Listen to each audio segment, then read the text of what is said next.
Entrevista no Jornal da Rede Alesp. A gente vai conversar agora com o advogado e especialista em direito eleitoral, Dr. Alberto Rolo, que vai falar um pouquinho das mudanças na eleição 2020 aí, Lilian, devido à pandemia, né? O Congresso Nacional aprovou várias medidas, inclusive, né, uma emenda constitucional. A gente falava da Constituição na última entrevista. Doutor Alberto, seja muito bem-vindo ao Jornal da Rede Alesp, tudo bem?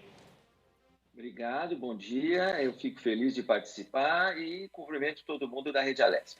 Bom dia, doutor Alberto. Obrigada por ter aceito, né, o convite para participar dessa entrevista. E eu só queria que o senhor falasse para o telespectador o que muda nas eleições agora de 2020 com a aprovação da PEC. Então, basicamente, o que aconteceu foi um atraso, né, nas datas de votação de 42 dias. Então, esses 42 dias se refletem em praticamente todo o calendário eleitoral. Então, além da data, né, 15 de novembro e 29 de novembro, primeiro turno e segundo turno, onde houver, os outros atos, os outros prazos, né, do calendário eleitoral também ficam atrasados nesses mesmos 42 dias. Um dos prazos importantes que foi atrasado seria esse que venceria agora em julho, que é o prazo das convenções partidárias, né? Então, as convenções partidárias ficaram do dia 29 de agosto, eu tenho aqui a minha colinha, aliás, não, 31 de agosto a 16 de setembro, ainda precisa decorar. Então, 31 de agosto até dia 16 de setembro é o novo prazo para as convenções partidárias. Então, esse é uma demonstração de que o atraso das datas também se reflete no calendário eleitoral. O próprio dia para o registro dos candidatos também, isso foi atrasado para o dia 26 de setembro, era em agosto, atrasou então para 26 de setembro. O dia de início das campanhas eleitorais, da propaganda eleitoral, permissão da propaganda eleitoral, também ficou adiado para o dia 27 de setembro, prestação de contas, enfim. Praticamente todo o calendário eleitoral foi adiado nesses mesmos 42 dias. Para o eleitor em si, não muda muita coisa. A única coisa é que ele vai estar preparado para votar no mês de novembro e a campanha eleitoral vai começar mais tarde. Para o eleitor não tem muita alteração, não. Ô, doutor, e no caso de quem possui um cargo público, né, e a descompatibilização também mudou na mesma proporção da diferença da mudança da data? Um prazo só. A emenda constitucional é bastante clara, ela diz que os prazos já vencidos na data da promulgação, que foi ontem, né? Então, os prazos já vencidos não são reabertos, não voltam mais. Mas tem um prazo ainda que não venceu, como você disse, o prazo de desincompatibilização, é o nome técnico que a gente fala, afastamento, né, de servidor público, é o prazo de 3 meses. Na verdade, a gente tem 3 tipos de prazos. 6 meses, que já venceram, não voltam. 4 meses, já venceram, não voltam. E esse prazo de 3 meses é o único que não venceu ainda. Então, esse prazo ficou adiado também para agosto, né? 3 meses antes da eleição, ficou adiado para agosto. Mas é só esse prazo, de 3 meses para desincompatibilização. Então, não são todos os servidores públicos, apenas algumas categorias. Agora, doutor, é importante também, quanto aos profissionais de comunicação, apresentadores de TV, mudou o prazo de descompatibilização ou eles terminaram no dia 30 de junho, como era inicialmente? Então, esse prazo também está expresso na emenda constitucional. Era inicialmente dia 30 de junho, a partir do dia 30 de junho, as emissoras de rádio e televisão estavam proibidas, né, de apresentar programas que eram apresentados por pré-candidatos ou comentados por pré-candidatos. Então, esse prazo mudou para o dia 11 de agosto. Também esse prazo foi atrasado para o dia 11 de agosto. Então, todo mundo pode continuar trabalhando, pode continuar comentando o programa, apresentando o programa, mas vai ter que se afastar no dia 11 de agosto. Doutor, com essa nova mudança de data, né, qual seria a data, então, para o registro das candidaturas? Agora ficou para 26 de setembro. Até, como agora os registros são feitos todos pela internet, né, processo eletrônico, então tem até às 11 horas e 59 minutos, ou 23 horas e 59 minutos, do dia 26 de setembro. E no dia seguinte, 27 de setembro, fica autorizada, fica liberada a campanha eleitoral. Nós continuamos hoje no estágio de pré-campanha. Essa pré-campanha vai até o dia 26 de setembro, que é o último dia de registro. A partir do dia 27, aí nós entramos na fase da campanha eleitoral. Basicamente, a gente pode continuar falando sobre isso, mas basicamente, para o telespectador entender, a diferença é, na pré-campanha não pode existir pedido explícito de voto. Algum pré-candidato chegar e falar, olha, preciso que você vote em mim, preciso do seu apoio, preciso para que eu seja eleito. Então, na pré-campanha isso não pode acontecer. Na campanha eleitoral é o contrário. A campanha eleitoral é justamente a fase para que ocorra, para que haja o pedido explícito de voto. Agora, doutor, houve alguma mudança em relação à mudança de título de eleitor, cadastramento de biometria, regularização de situação com a Justiça Eleitoral, ou esses prazos aí já acabaram? Então, esses prazos estão dentro daqueles prazos que foram encerrados antes, né, da promulgação da emenda constitucional, então não vão ser reabertos. Então, transferência de domicílio, mesmo inscrição para quem queria tirar novo título, isso acabou em maio, não vai ser retomado. A única coisa que a gente pode acrescentar é em relação à biometria. Nos municípios onde a biometria era obrigatória, eu estou falando era porque precisa da presença física e nessa fase a gente não tem presença física, os cartórios eleitorais estão fechados fisicamente, né? Então, onde era a biometria obrigatória, o eleitor que não fez o recadastramento teria o título cancelado, não poderia votar agora em 2020. O TSE baixou uma resolução, então, entendendo essa circunstância, essa situação, então, mesmo nos municípios onde a biometria era obrigatória, isso é importante o telespectador saber, e o título seria cancelado, não vai ser cancelado, ele vai poder votar em 2020. Mas assim que os cartórios reabrirem, depois da eleição, esse eleitor tem que ir correndo para cumprir a obrigação dele, que já devia ter sido cumprida, né? Exatamente, doutor. Eu gostaria de saber também para quando fica o julgamento das contas dos candidatos, já que isso era muito discutido também, porque de repente o candidato poderia tomar posse e não teria suas contas ainda julgadas. Como que ficou essa situação? Isso vai acabar acontecendo na prática, porque a emenda fixou o prazo para a entrega das prestações de contas, e aí fixou um dia só, que é 15 de dezembro. Então, fixou dia 15 de dezembro para a entrega das prestações de contas do primeiro e do segundo turno, porque antes era 30 dias depois do primeiro turno, 30 dias depois do segundo turno. Agora não, agora fixou apenas para essa eleição, dia 15 de dezembro, entrega de prestação de contas dos dois turnos, onde houver. O que significa, então, que não vai dar tempo de julgar essas contas, a Justiça Eleitoral não vai ter condição técnica, condição temporal de julgar essas contas antes da posse. A posse vai ser 1º de janeiro. Então, praticamente são 15 dias, né? Do dia 15 de dezembro até o dia 1º de janeiro são 15 dias. Não vai dar tempo de julgar as contas, o que significa que todo mundo vai tomar posse sem que as contas sejam julgadas. E o prazo para julgamento ficou para o ano que vem, fevereiro de 2021. O que não significa, e esse destaque é importante, o que não significa que uma prestação de contas incorreta, indevida, fraudulenta, fraudada, mentirosa, o nome que a gente quiser dar, não significa que não haverá consequências. Ao contrário, as consequências até... A ideia de julgar as contas antes da posse é que se houvesse problema muito sério, até a posse ficava impedida, né? Como não vai dar tempo de julgar, vai julgar só depois da posse, aí a consequência é pior. Você vai estar já no exercício do mandato e, de repente, vai ter o seu mandato cassado, vai perder o seu mandato. Ou vai ter o registro cassado, o registro não, né? No caso das contas é o diploma cassado, e aí não vai poder continuar exercendo o mandato. Doutor, no estado de São Paulo, a gente está tendo uma progressão referente ao Covid-19, né? Onde a gente está subindo, né? Como foi falado pelo governador, nós estamos subindo de letra e podendo começar a reabrir o comércio.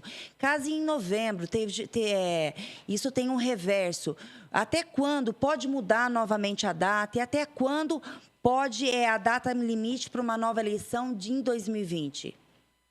Essa foi uma mudança que a Câmara fez em relação ao texto aprovado pelo Senado.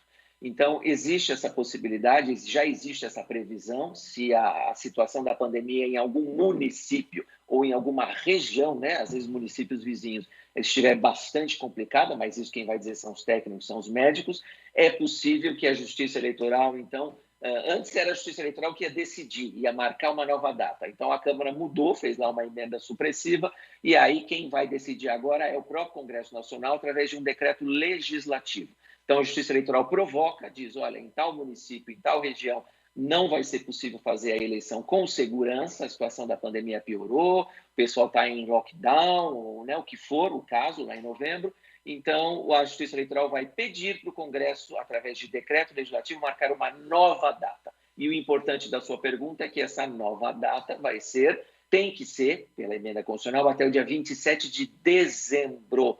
Ou seja, não existe previsão, não existe hipótese de prorrogação de mandatos de ninguém, mesmo naqueles municípios que eventualmente regredirem na situação da pandemia. Agora, doutor,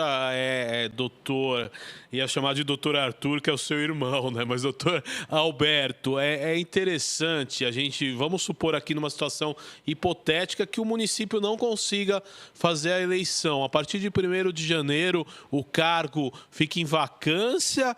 Quem assumiria numa situação dessa? Como funciona?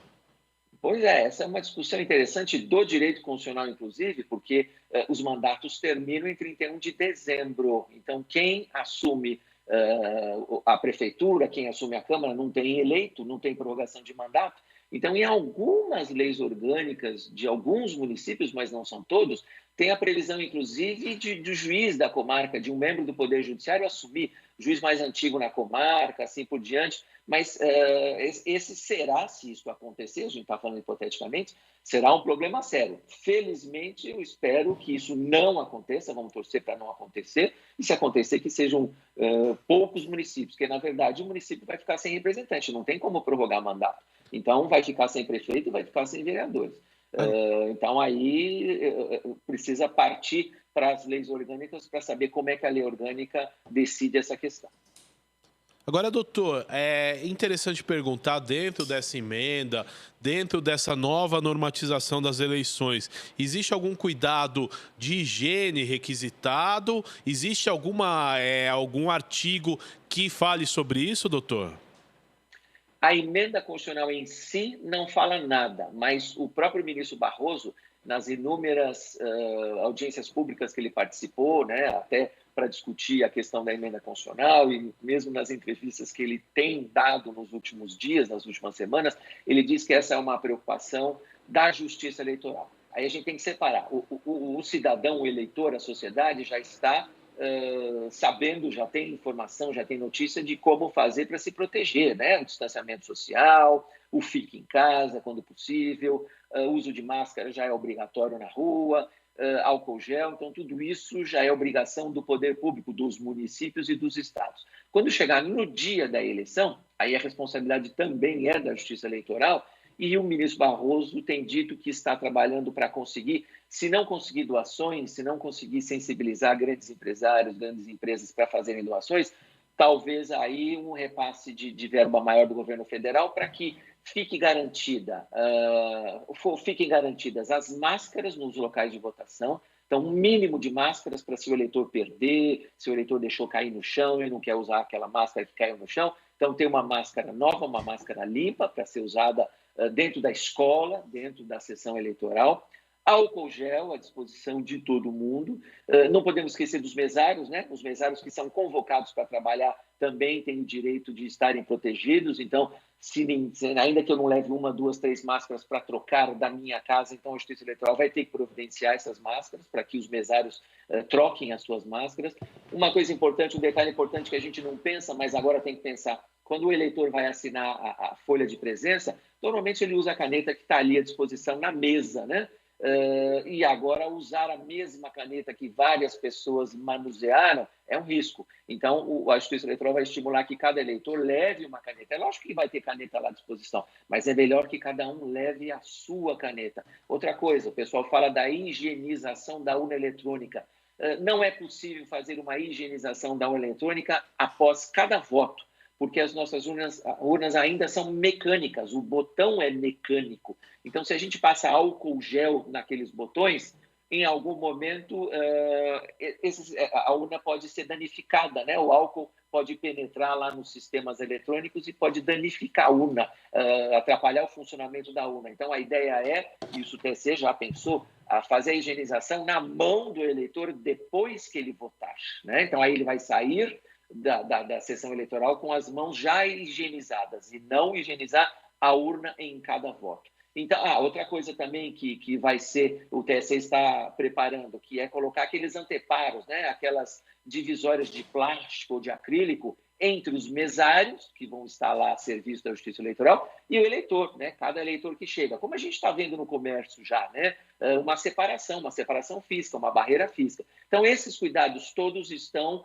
a cargo da Justiça Eleitoral. A emenda constitucional não fala nada disso, mas o ministro Barroso, que é o presidente do TSE hoje, tem consciência que vai ser, no dia da votação, vai ser uma obrigação da Justiça Eleitoral. E outra coisa, providenciar essas coisas, né? E também não falei, mas vamos lembrar, as filas. O problema da fila tem que ter distanciamento social, então haverá mesários convocados que vão ficar responsáveis por estimular o distanciamento, né? Ninguém vai pôr a mão fisicamente no eleitor, mas chamar a atenção, olha, dá para o senhor, por favor, se afastar um pouquinho, dá para o senhor, por favor, não ficar aglomerado, tem que ter um distanciamento social. Tudo isso é responsabilidade da Justiça Eleitoral e o ministro Barroso está com bastante consciência de que vai ser feito isso, tem que ser feito isso, e a Justiça Eleitoral pode usar pode convocar, né, a rede nacional ou rede regional de rádio e televisão para falar disso, para estimular isso. Então, vai acontecer mais próximo da eleição, a Justiça Eleitoral vai usar o tempo para reforçar isso que todo mundo praticamente já sabe hoje, né?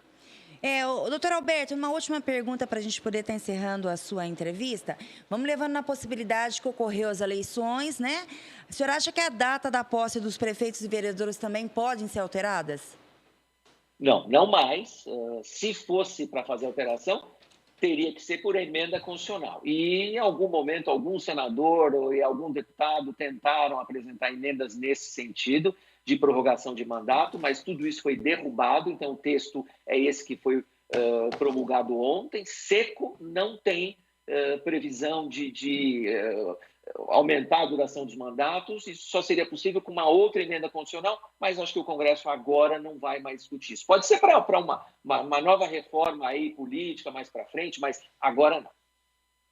Legal. Doutor Alberto Rola, eu quero agradecer a sua participação aqui no Jornal da Rede Alesp, esclarecendo aí, né, a população sobre essa nova PEC aí das eleições 2020. Foi um assunto muito discutido nos últimos meses. Eu quero agradecer a atenção do senhor com a Rede Alesp, tá?